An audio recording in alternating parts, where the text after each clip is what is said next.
So you eat right, you sleep right, you train right, you have everything in order, yet somehow you don't get the work done. It could be because you're missing this one detail, this one biological trick to get more productive work done. So it turns out there is actually a correct and best optimal time to do your work during the day. There's a 90-minute ultradian cycle period where you'll get the most work done, you'll enter the flow state easier, and you'll be more productive. And in today's video, simply, I'm going to break it down for you and you can implement it to get more work done and be more productive in your day-to-day. Hello, I'm Dylan, I'm 17, and I turn lazy people productive using tactical techniques, specific effective tips to help you get more work done in a productive manner. So, to start, there's something called the temperature optimum. It starts in the night with the temperature nadir. Nadir meaning lowest point, and the lowest point in the night is generally 2 to 3 hours before waking up. So I wake up at 7 a.m. minus 2 to 3 hours takes me to around 4:30 per se, and that will be where my body hits the lowest point in the core temperature before it curves up, and alongside the rise of the core temperature, it releases cortisol and other hormones to get you awake, pretty much. Keep you alert in the early hours of the morning. So, work out the temperature nadir.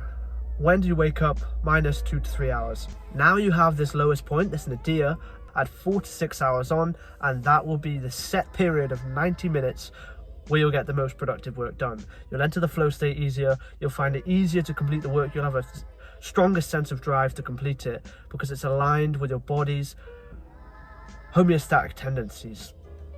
So, generally, unless you're a night worker, it'll align in the late-ish morning. Mine, 7 a.m. minus 2 to 3 hours takes me to 4:30 roughly, plus 5 hours per se, that will take me to 9:30, or 6 hours that take me to 10:30. Generally, that kind of period there will be my most optimal state to get the work done. And to be honest, I'm awful at waking up, so usually it's around 8 a.m, so it kind of balances towards 10:30, 11 a.m. That's where my most optimal period is, and I can single-handedly say I do get the most work done there. It sounds cliche, but 10:30 till 12 is literally my most productive time. I get home from the gym, I have lunch set out for after the work period, and I just bang out complete flow state. So we found the temperature nadir, the lowest point, and we worked out the optimal time to complete the work. There's two other factors we need to take into account. Number one, how long should we work for? So the human brain works in 90-minute ultradian cycles, meaning you have 1 hour and a half to complete the work before your brain resets into a secondary ultradian cycle, kind of jarring you out of the work and making you a little bit more unproductive. A lot of people can power through this ultradian cycle, stack a few and get more productive work, but for the average person like me and you, it won't cut it. After 60 to 90 minutes, the brain kind of breaks out of this ultradian cycle, starts another one, and you slip and slide through productive and unproductive work, usually not getting a grand amount done. So 90 minutes is the optimal amount of time you want to be working for. 60 to 90 for the average person, 90 minutes if you're peaked in your brain power. So 90 minutes is the session. 2, the correlation to food and fasting.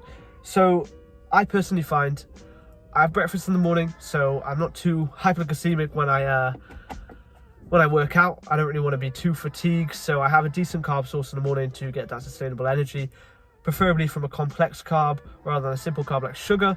That aside, you can increase the amount of alertness and neuroepinephrine in your body, essentially, which for a lot of people can stimulate more productive work. Studies show that a 14 to 16 hour fast before you complete the work, so bear in mind you're sleeping for 8 hours, so 8 plus another 8 hours of fasting can be incredibly beneficial. This is not strictly advice for productivity here, because I don't want to give out advice that makes people go out there, starve, end up in a hyperglycemic state, and then, you know, trash their insulin around by fasting too aggressively. But just a simple fast from when you wake up, save yourself into 11, 12 o'clock, and you'll find the work and the ultradian cycle in that late morning session aligned with your temperature nadir, and the calculations we did beforehand will be increasingly productive with the lack of food and fasting. It also helps if you have the food set out afterwards, if you have everything aligned for after the work, what meal you're going to eat. If you have it pre-made, that would be really, really great. I usually use a meal deal from Tesco, so get one of them, come home after the gym, it's around 10:30 and 11 o'clock, get into that ultradian cycle of work, and then I know, even though I'm starving, I'm hungry, I want the food, it's there waiting for me afterwards, and if I get the work done, I'm allowed to have it. Delaying the gratification, paired with the temperature nadir, paired with the ultradian cycle, is a simple, surefire way to get more productive work done and to optimize it, to ensure it's done effectively. A lot of people do not take into account when you should do the work. If you can do it all the time, that's perfect, but for the average people, it's better to optimize when you should do the most tough work that you really can't be asked to do, because when you time it with a temperature nadir and the calculations we've gone over in today's video, then you'll realize it's much easier to do then. Get it out of the way. A lot of the time it lines with late morning, so you get out of the way, eat the frog, and the rest of the day is the work you want to do. Lovely. I hope this was useful. I hope this is the missing piece of your productive puzzle, and if you're looking to get more help from me, the top links in the description will take you to a meeting page with me where you can book an advice session and we can go through tactical tips to turn you productive, effective strategies to implement in your day-to-day life to ensure you're getting the work done, not only productively, but effectively, time and energy wise. I know you have a lot of potential, and regardless of whether you consider yourself lazy, I can give you some help, and I look forward to seeing you there. Thank you for watching. I'll see you in the next video.